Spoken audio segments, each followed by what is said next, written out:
any more comments on No. budget expectations? Anything you want to tell Nirmala Tai? What to do for us? So, you know what you can really look forward to is tomorrow morning or on Sunday morning, everyone will have that story. Sari. What color was her sari? What does it Here are signify? 9 saris she's worn in the last 9 years. So there was more excitement among the editors on the economic survey, because that was supposed to be really the document that told you what was happening. It gave you insights that budget would not. So tell us about this year's economic survey, what you think were important points in it. So, Manisha, I think the economic survey can be a lot more bold in terms of the policy prescriptions that it puts forward.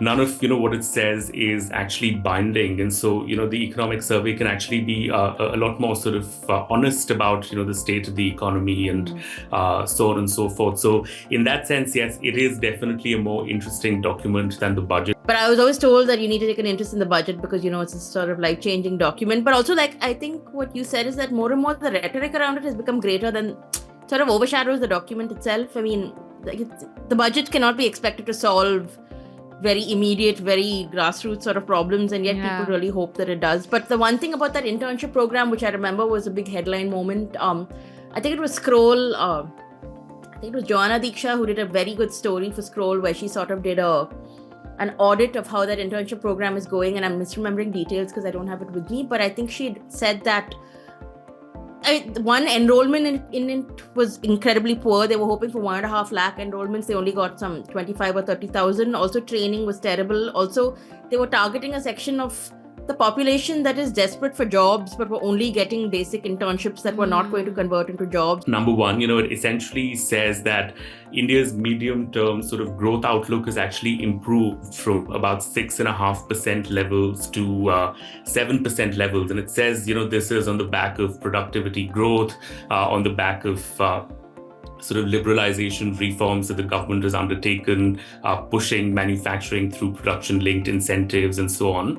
But it says a lot of, what has been done domestically is being upended by the really tough global geopolitical scenario. And we are seeing a sort of reflection of that on, the impact of that on the Indian rupee, for instance, or the huge amount of outflows of foreign investor money, net FDI actually is in the negative.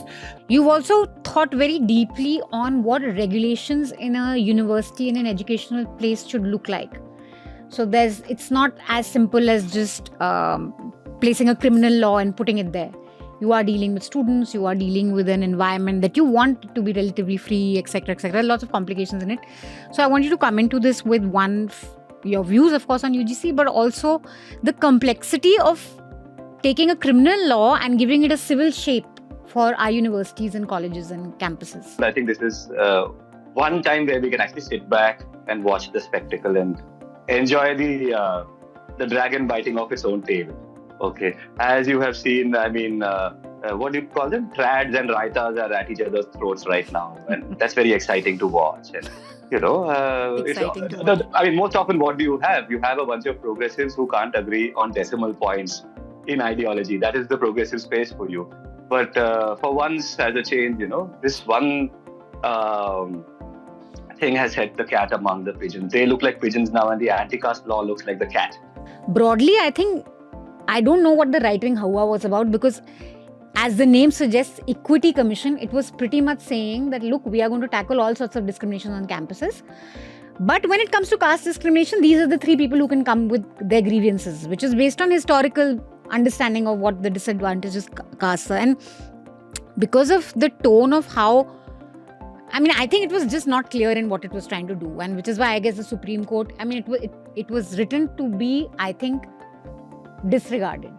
Because if you look at the UGC's own studies and, the data that they have put out, what was it in Parliament in last year only? It was put out 13,326, 286, some number, okay, which is very close to 14,000 students dropped out in 5 years in just central universities, IITs and IIMs, who are from SC, ST, OBC.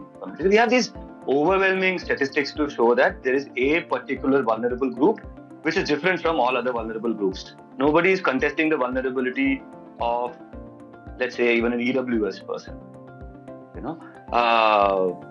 or vulnerabilities arising out of gender imbalances. But none of those vulnerabilities has forced communities like an exodus from these universities, as with the case of SC, ST, OBCs.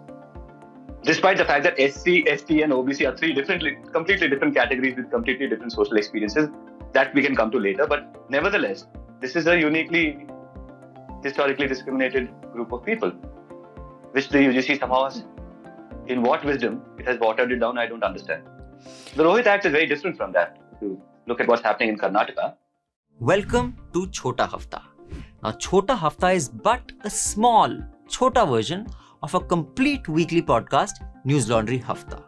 The Newslaundry Hafta is where you get the week's news, what made the headlines, what didn't make the headlines, but the full version is available to subscribers only. And I don't mean YouTube subscribers, although YouTube subscribers are also very welcome, very, very grateful to you, but also to Newslaundry subscribers, the paying subscribers who pay to keep news free. So you can also become a paying subscriber by clicking the subscription link. Now, what do you get if you're a paying subscriber? You get access to all our paywall content, all interviews, podcasts, and importantly, you get access to a full unedited Hafta, where you not only get to hear the week's news, but you get to hear the Newslaundry editors' positions on matters. You get to see their biases, what are their prejudices. It's an exercise in transparency while also informing you, and we have a few quips and jokes and agreements and disagreements thrown in. So listen to the full Hafta, subscribe to Newslaundry, and pay to keep news free. Here we go. अंग्रेज अपना लगान और news laundry अपना हफ्ता कभी नहीं छोड़ते. I'm going to be your host for this week as Abhinandan is off on some duties. We've had a very action-packed news week, so we shall get into UGC, of course. But before that, by the time you watch this episode, maybe on a Sunday, the budget would have been out. We want to do a little bit of a pre-budget discussion. And for that, we have Nikhil Inamdar with us, joining us from Bombay. Hi, Nikhil. Hi, Manisha. I'm really upset that the budget is on Sunday, but yeah. Yeah, why? I was also thinking, poor journalists. Why is it on a Sunday? I mean, it's usually on the 1st of Feb, First of right? Feb. And 1st of Feb happens to be Sunday. A Sunday. Yeah, but So- I'm very surprised that they didn't say, yes, it's Sunday, so therefore we'll move it to a Monday. No, the market's also open, so it's going to be a full working day for business journalists. Yeah. All the best. Thanks, Nikhil, for joining us. Jayashree from Chennai Hello. and Anand Vardhan in the Hello. studio. We're going to have Sudipto Mondal join us later in the show to discuss UGC. Before we get into the headlines, I have a couple of announcements. One is that you must take the joint subscription of NL and TNM. आपको एक तीर से दो निशाने मार सकते हैं with a joint subscription now. So please do subscribe. We have quite a few exciting things planned up for the elections, upcoming elections. So you're going to see a lot of action on that front. We have a series of stories in February lined up, which are going to be behind the paywall. So you can only access it if you're going to be subscribing to us. These are investigative stories. And I think they will be worth your time and your money. So please subscribe to Newslaundry and News Minute. Another announcement, we have the ultimate awful and awesome quiz lined up for you guys. So the podcast turned 400 a little while ago.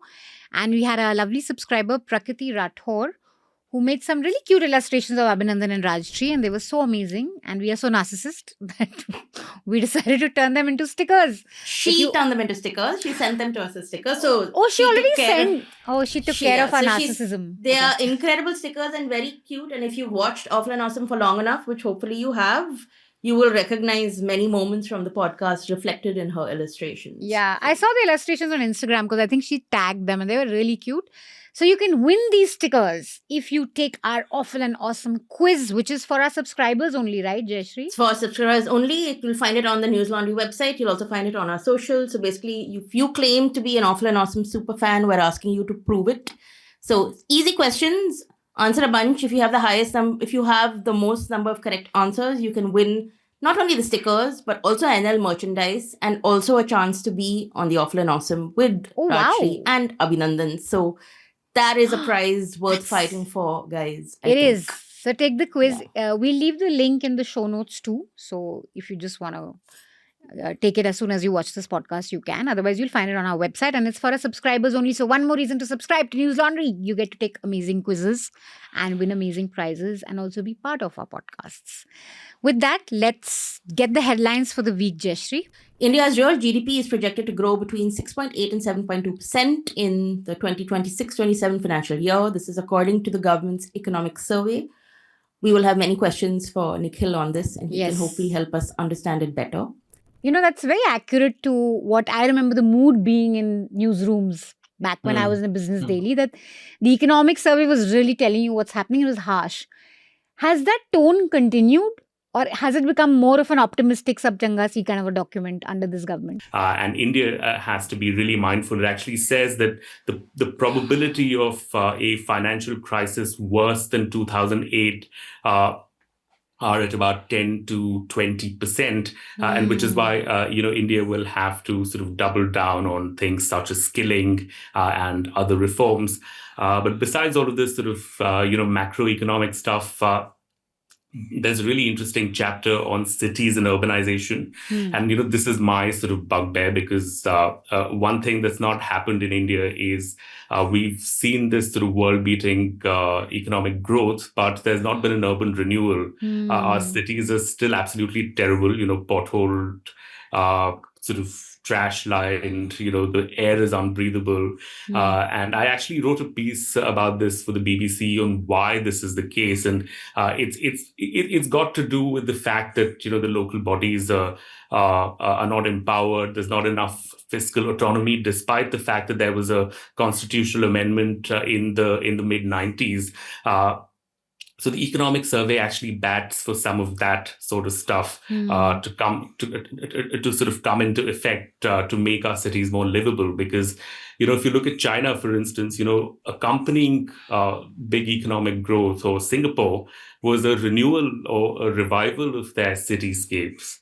I think the opposite has happened in India. So these are sort of interesting tidbits that the economic survey also sort of points to, besides the sort of macroeconomic picture. The style of financial leadership, means governmental leadership in government finance, is that you have budget announcements, then after 2-3 months they will come with some big bang announcement. So it's not, we're not looking at it as the big announcement of the year. Yes. So whether it is good or bad, or that you have to delegate the big decisions throughout the year, or have one say a cornerstone event which guides all. Whether it is good or bad, I don't know. But I think with this, and it happens with current Prime Minister's leadership, where Finance Minister is not a tall figure. It's not like say Chidambaram, Manmohan Singh, Narasimha Rao kind of thing. So maybe of course the spectacle kind of say leadership style may be one of the reasons. The budget, honestly, can't really do much about major issues like unemployment, for instance. I mean, last year they tried with that internship scheme. What happened to that? Yeah, I mean, I don't know if there's been any sort of independent audit of that, or if somebody's gone and, done a survey of companies to figure out, whether it's yielded anything. It was a good way to sort of show people that we're thinking about the whole skilling issue, but whether that's actually led to any substantial, meaningful changes in the ground, I don't know. But the government keeps insisting that, unemployment is coming down, labor force participation is increasing. But we know that this is a big structural issue in India's economy that can only be addressed with industrialization, or with manufacturing coming up, with private investment going up. And increasingly, I think it's the sort of labor market weakness is a big problem, because you have these sort of exports focused units being hit by tariffs. You have, I think, the white collar workforce, which is white collar hiring is a problem. I saw a report in the Economic Times that said that India's top 5 companies, IT companies, did a net hiring of just 17 employees in the first 9 months of 2025. The Supreme Court has stayed the 2026 UGC regulations, saying that provisions are prima facie vague and capable of misuse. The bench has asked the centre to redraft the rules and keep them in abeyance until then. This is even as we saw protests across the country against the regulations. Which I think UGC was giving very little in terms of caste discrimination, and yet that led to such a furor. Just shows how backward we are in terms of discourse. And I think media is to be blamed most for it, because all channels were like Savarn pe atyachar ho raha hai, Thakur Brahman, and literal Hindi tickers saying Thakur Brahman ke upar war and all that. So that's my piece on it. But Manisha, consider this. Okay, so my thing is, why did I start with this sense of excitement that the dragon is biting its own tail? The reason I say that is, consider this so-called backlash. It is a bunch of nobodies. It is not hundreds of thousands of people. It is a few dozen people. Yeah. Number one. And number two, the other saboteurs are the unelectable or the unelected. It is some babu hiding behind the shroud of the UGC. It is some little person sitting somewhere with a pen and paper hiding from the public, squeezing in these little sentences into the UGC draft. And therefore, I see that what we should look forward to and what we should get excited or, feel hopeful about is the fact that the government has not said anything. The ABVP hasn't said anything. The RSS hasn't said anything.